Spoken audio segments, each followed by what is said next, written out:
sa tahimik na laban ng bawat isa. Madalas na hindi nakikita ang bigat na dala ng katawan at kaluluwa.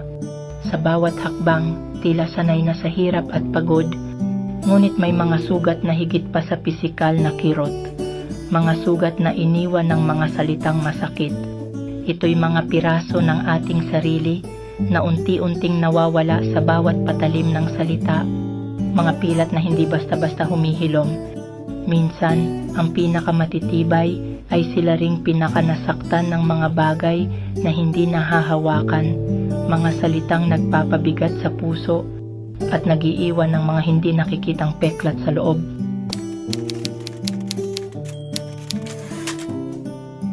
Sa bawat hakbang ng buhay, sa bawat pagod at hirap, sanay na ang katawan sa bigat ng bawat yapak, sa bawat patak ng pawis, sa bawat kirot ng laman, tinitiis ang sakit kahit gaano man kabigat.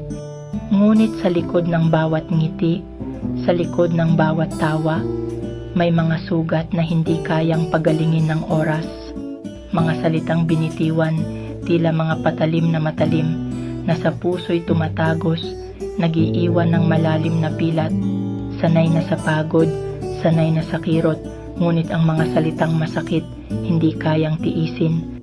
Sa bawat pag-usal ng mga salitang mapanakit, ang puso'y nadudurog, ang kaluluwa'y nagdurusa. Kahit gaano man katatag, kahit gaano man kalakas, may mga sugat na hindi kayang paghilumin ng panahon. Mga salitang tila lason, unti-unting pumapatay. Sa bawat pagbigkas, ang puso'y unti-unting nawawasak. Kaya't sa bawat salitang bibitawan, mag-ingat ka sana, dahil ang mga sugat na dulot nito, hindi madaling maghilom. Sa bawat taong iyong makakasalamuha, tandaan mo, ang mga salitang masakit, mas malalim ang sugat na iniiwan. Sa kabila ng lahat ng tiis at pagkasanay, may mga bagay pa rin na masakit sa kalooban. Mga sugat na hindi madaling mapawi, mga sugat na dulot ng mga salitang masakit.